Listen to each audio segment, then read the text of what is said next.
Hello दोस्तों, स्वागत है आपका हमारे इस यूट्यूब चैनल पर।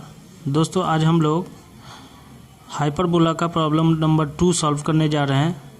हमने इसके पिछले वीडियो में प्रॉब्लम नंबर 1 सॉल्व किया था, जो हाइपरबोला रेक्टेंगुलर मेथड से कैसे बनता है उसको सीखा था। अगर वो वीडियो आपने नहीं देखा है तो उसकी लिंक मैंने इस वीडियो के डिस्क्रिप्शन में दे दी है, आप वहां से जाकर के चेक कर सकते हैं और वीडियो को देख सकते हैं। दोस्तों आज हम लोग हाइपरबोला का प्रॉब्लम नंबर 2 सॉल्व करेंगे, तो चलिए देखते हैं कि ये कैसे बनेगा। तो दोस्तों देखिए, इसके लिए सवाल क्या रहेगा। सवाल है construct A hyperbola of the construct A hyperbola if the transverse axis. Transverse axis क्या होता है इसको भी हम लोग चर्चा करेंगे। तो यहाँ पर देखिए, construct A hyperbola if the transverse axis is 50 mm and distance between the foci is 80 mm। तो चलिए हम लोग इसको करके देखते हैं कि ये कैसे बनेगा। तो दोस्तों आपने क्वेश्चन देख लिया, यहाँ पे क्या क्वेश्चन था, construct A hyperbola if the transverse axis is 50 mm and distance between the foci is 80 mm। तो यहाँ पर सबसे पहले हम लोग देख लेते हैं कि ये ट्रांसवर्स एक्सिस क्या हो सकता है। तो दोस्तों हमने पिछले क्लास में इलिप्स के बारे में सीखा था। उसमें हमने देखा था कि इलिप्स को बनाने के लिए हमें 2 एक्सिस की ज़रूरत पड़ती थी, एक थी मेजर एक्सिस और दूसरी थी माइनर एक्सिस।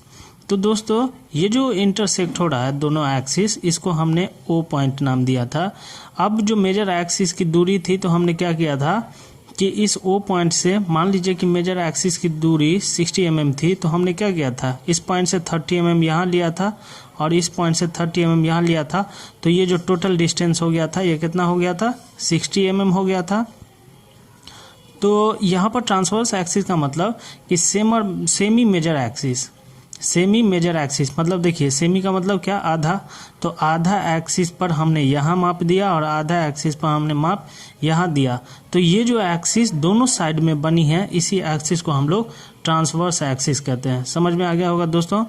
फिर से एक बार देख लीजिए कि इस पॉइंट से अगर मान लीजिए एक्सिस की दूरी 70 mm है, एग्जाम्पल ले लेते हैं, तो इस पॉइंट से 35 mm इधर चलेंगे और इस पॉइंट से 35 mm इधर चलेंगे, तो दोनों को मिलाएंगे तो कितना हो जाएगा, 70 हो जाएगा। तो ऐसी एक्सिस को जो सेमी मेजर एक्सिस हो, उसे हम लोग ट्रांसवर्स एक्सिस कहते हैं। दूसरी तरफ यहाँ पर एक और चीज़ दिख रहा है, between the foci, distance between the foci is 80 mm। Foci का क्या मतलब, वहाँ अगर फोसाई लिखा हुआ है तो हम लोग समझेंगे कि फोकस जो होंगे वो 2 होंगे, एक होंगे F1 और दूसरे होंगे F2, यानी कि 2 फोकस जहाँ पर होगा उसे हम लोग फोसाई के नाम से जानते हैं। वहीं पर अगर किसी ऑब्जेक्ट में 2 रेडियस दिए जाते हैं तो हमने क्या जाना था, उसे हम लोग रेडियाई कहते हैं। मतलब एक से अधिक रेडियस तो रेडियाई, एक से अधिक फोकस तो फोसाई। और ट्रांसवर्स एक्सिस का मतलब कि आधी एक्सिस की दूरी यहाँ और आधी एक्सिस की दूरी यहाँ, इन दोनों एक्सिस को जब जोड़ते हैं हम तो हमें एक एक्चुअल लेंथ पता चल जाता है। तो वैसे ही एक्सिस को हम लोग ट्रांसवर्स एक्सिस कहते हैं। तो चलिए अब हम लोग इसको बना करके देखते हैं कि ये कैसे बनेगा।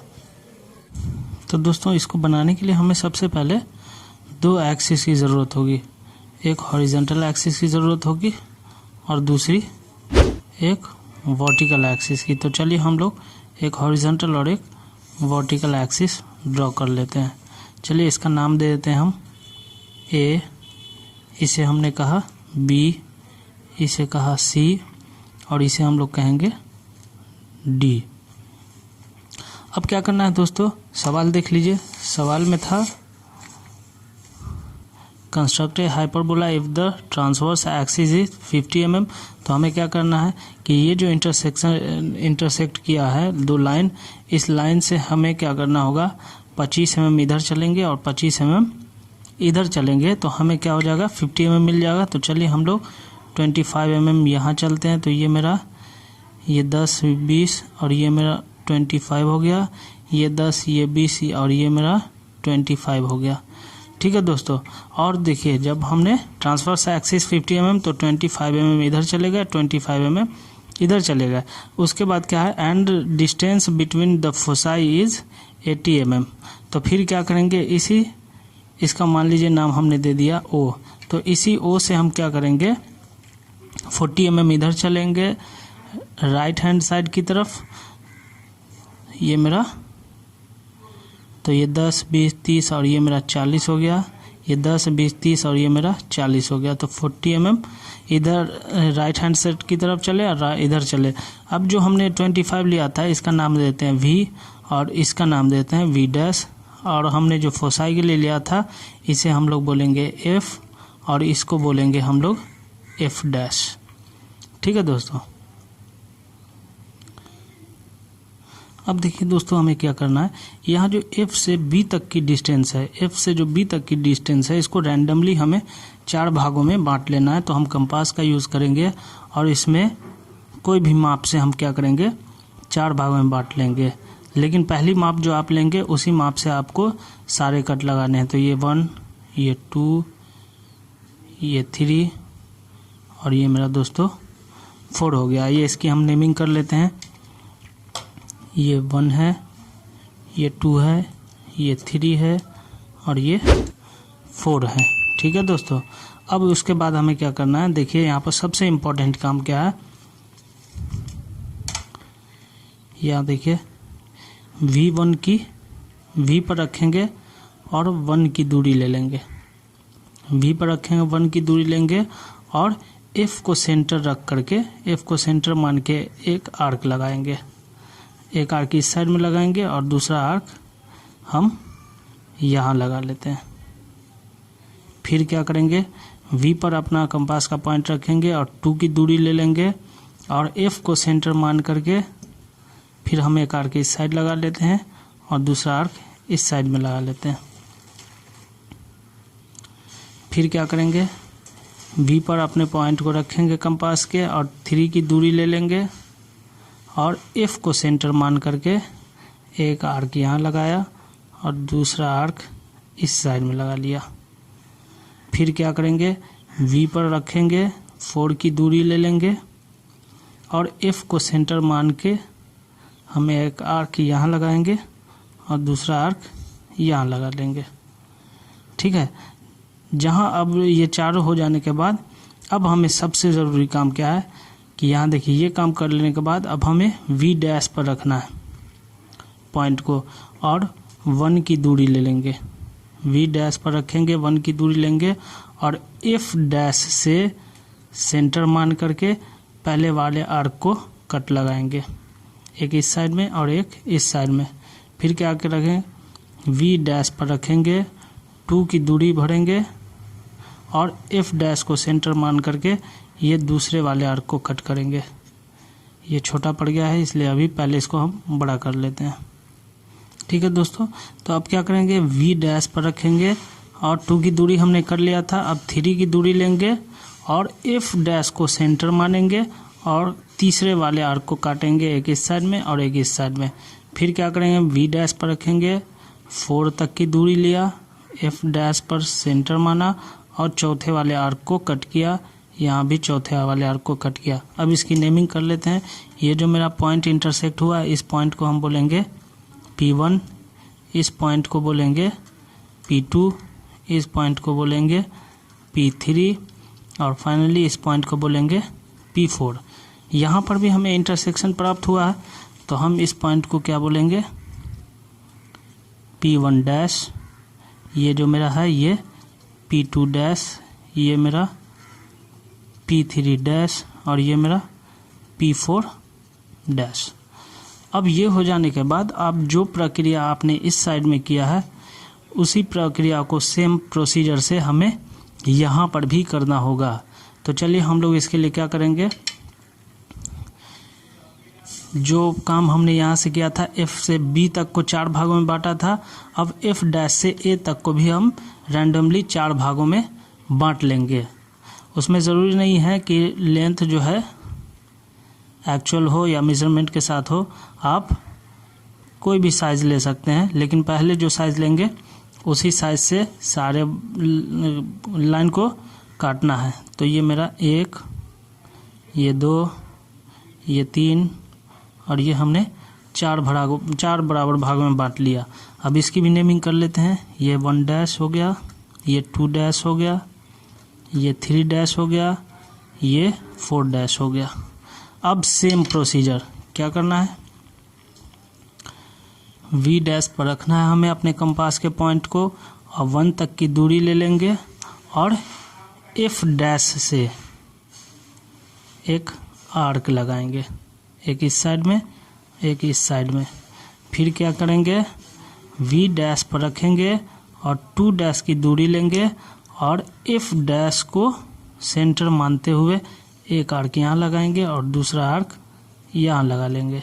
ठीक उसी तरीके से वी डैश पर रखा, 3 की दूरी ले लेंगे और एफ डैश को सेंटर मानेंगे और दोनों साइड एक आर्क लगा लेंगे। फिर वी डैश पर रखा, 4 की दूरी ले लिया, एफ डैश को सेंटर माना और लास्ट में चौथा आर्क हमने यहाँ लगा लिया और एक यहाँ लगा लिया। अब हमें क्या करना है, इसको काटना है। तो हम फिर क्या करेंगे, यहाँ पर सबसे इम्पोर्टेंट वी पर अपने पॉइंट को रखेंगे और 1 डैश की दूरी लेंगे।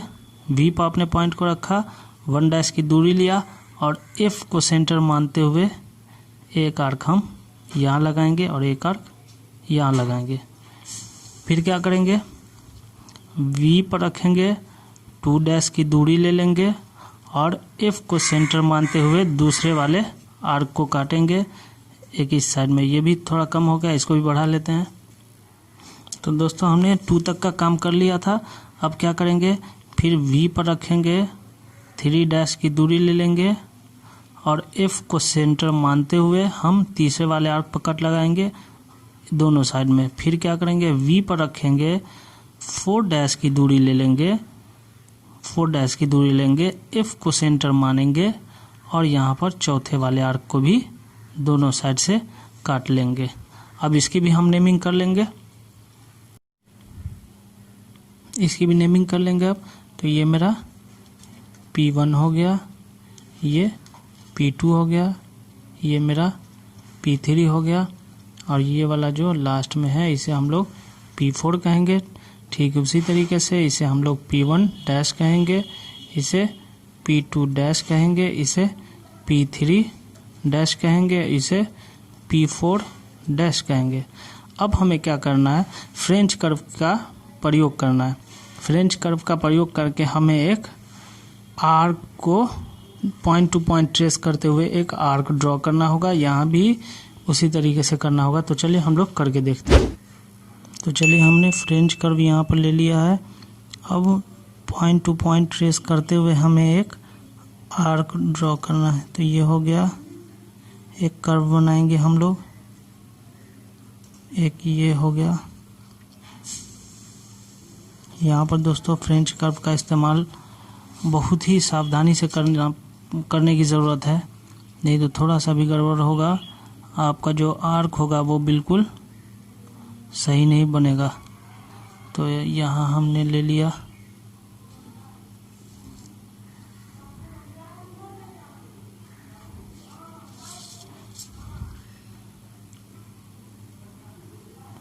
अब यहाँ ले लेंगे और लास्ट में एक जो बच रहा है उसे हम लोग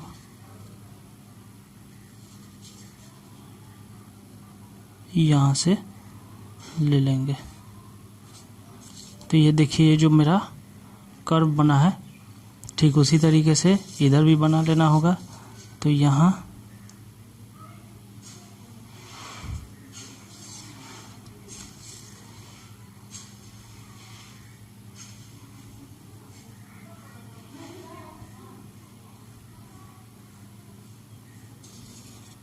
इसे हम लोग दोस्तों बोलते हैं hyperbola arc of circle method से। तो दोस्तों आई होप कि ये वीडियो आपको पसंद आई होगी और आपके लिए हेल्पफुल रहा होगा। अगर ये वीडियो आपके लिए हेल्पफुल रहा है तो आप प्लीज़ मेरे चैनल को सब्सक्राइब कीजिए और साथ में बेल आइकन ज़रूर दबा लीजिएगा ताकि ऐसी वीडियो की नोटिफिकेशन आपसे मिस ना हो जाए। तो दोस्तों आशा करता हूँ कि आपको ये वीडियो पसंद आई होगी। तो दोस्तों ये वीडियो जो था वो था आर्क ऑफ सर्कल मेथड से। Thanks for watching.